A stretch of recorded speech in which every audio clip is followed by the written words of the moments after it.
Yes, so we got Richard Beale is South Australia's Commissioner for the River Murray. He was a senior counsel assisting the Murray-Darling Basin Royal Commission and the Ruby Princess inquiry, and is also the author of 5 novels and 1 work of non-fiction, Dead in the Water, and about the environmental catastrophe facing the River Murray-Darling Basin. Very passionate man. So can we please give a big round of applause for Richard Beasley, please? What I thought I'd talk tonight is about the Restoring Our Rivers Bill that was passed by Federal Parliament last November, which has made some very important changes to both the Water Act and the Basin Plan, particularly from the perspective of this part of the world. The passage of this bill was either good or, if you're an irrigation lobbyist, a disgrace and a disaster, or if you're someone like me, both good and bad. And I'd like to explain what I mean by that.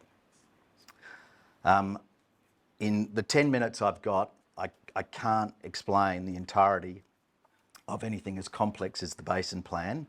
So what I'm going to say assumes a little bit of knowledge, but in the briefest summary form, and most of you probably know this, the Basin Plan is a Commonwealth legislative instrument that was designed to work out how much water needs to be returned to the environment from consumptive uses like irrigated agriculture to ensure that the environment is protected and restored, and to ensure that Australia fulfills its international treaty obligations such as the Ramsar Convention, which obviously the Coorong is an important part of.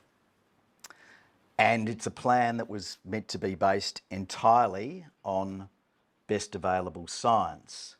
That is, what an environmentalist has an opinion about or a desire for, or an irrigation lobbyist has an opinion about or a desire for, doesn't count. Best scientific knowledge consensus was meant to drive the figure for how much water needed to be restored to the environment.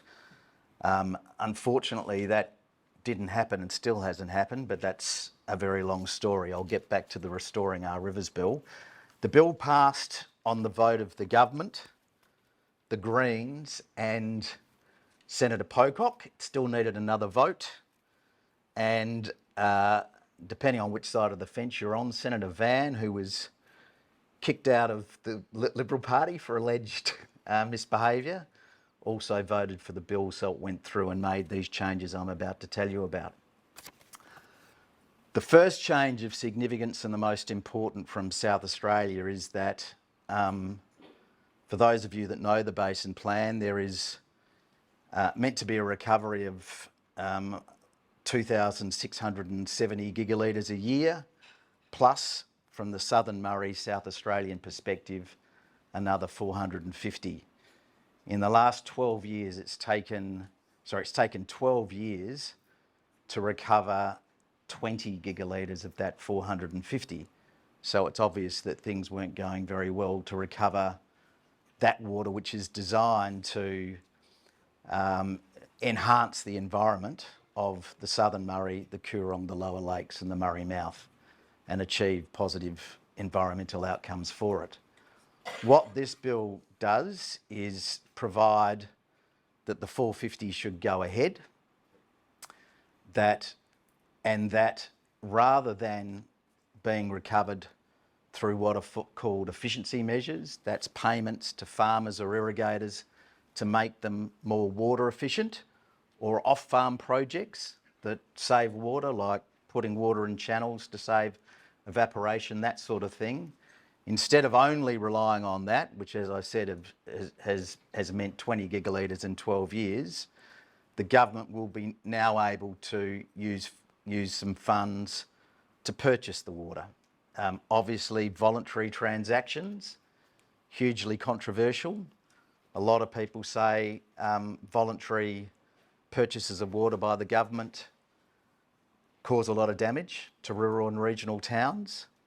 They do cause some negative economic impacts, there's no doubt about that. They are generally inflated, those negative impacts, by irrigation lobbyists, and the criticisms of them don't stack up if you actually read the peer-reviewed economic analysis. So don't rely on a lawyer to tell you that.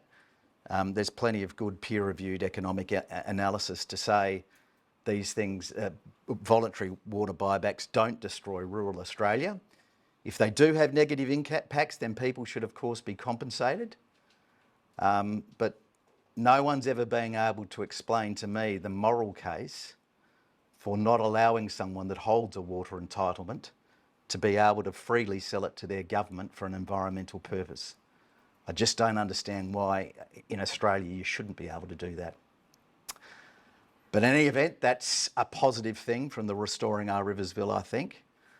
The other positive thing about it is that of the 2,670 gigalitre a year figure I gave you, 605 gigs of that, or about Sydney Harbour, doesn't have to be recovered through an adjustment scheme called the SDL Adjustment Scheme, which is basically 36 infrastructure projects that are somehow magically meant to operate in a way that you'd need less water for the same environmental outcomes. I'm a lawyer, not a scientist, so you shouldn't listen to me about science, but I have read the scientific reports about these projects, and they show there's huge error space in them, huge risks. It's pretty much a scandal that the governments, plural, have gone ahead with this. And the positive thing in this new bill is that the federal government will now have the power to take off the table any one of these projects that look like they're unviable. So that's another positive thing from the Restoring Our Rivers Bill. So on the whole, based on those things I've just mentioned, I was pretty pleased that the bill got passed, and I think it is overall, particularly from the South Australian perspective and the perspective of the environment down here, positive. There are, however, some negative things, not negative things in the bill, but missed opportunities, and they're these. First of all, we don't know where the 450 gigalitres is going to be recovered. If it's recovered in the southern basin, well and good, because there's connectivity down here. But I'm fairly sure the federal government has an idea that it can buy water in the northern basin and say it's for the 450, which has, as I said, legislative environmental objectives for South Australia. And when it's dry and the Darling isn't running, no one's been able to explain to me how a water acquisition in the northern basin will do much good for South Australia. So that's something to watch out for, and it's something I'm going to have an eagle eye on about where this water is being bought. Another missed opportunity was in relation to the SDL adjustment scheme that I said doesn't look like it stacks up scientifically. My view is there should be a full independent scientific inquiry about that. I don't have anything against the MDBA, but if they did, it would be partly marking their own homework. There needs to be a full scientific review of this scheme where 600 gigs or Sydney Harbour each year doesn't have to be recovered for the environment, because Brett Walker and his Royal Commission called it pseudoscience rather than science, and I think that's a pretty accurate description if you actually have read the review reports about that part of the scheme. The other area that I'd say there was a missed opportunity, and hopefully there's some work going on in this, but this bill did nothing for Indigenous water rights.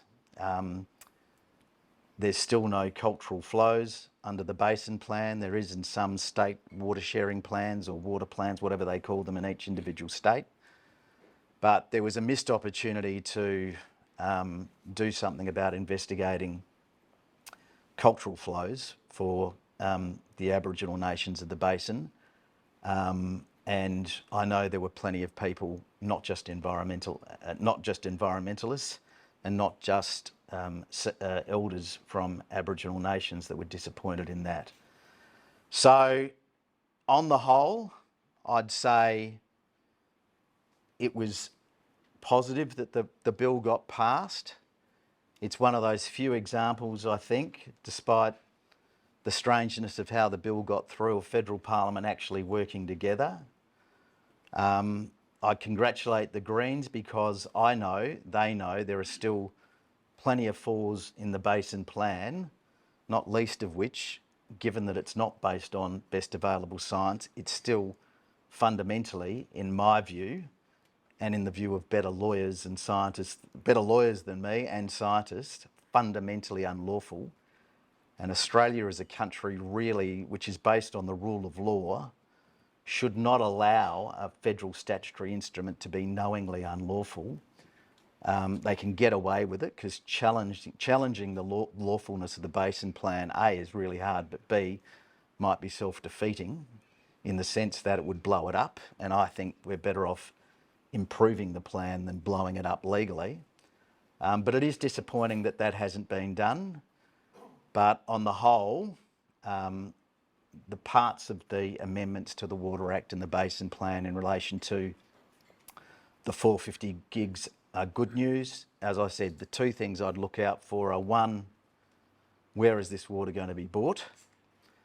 And two, it's got a deadline of 31 December 2027, which I think is pretty reasonable given that buying water can affect water markets. But we need to keep an eye on that the federal government is actually pursuing the purchase of this water in a genuine way, rather than just ticking a box to say they honoured an election commitment before the next federal election. So that's what I wanted to inform you about. If any of you want any more details, please feel free to speak to me at some other stage during the course of the night or at any time. Thank you.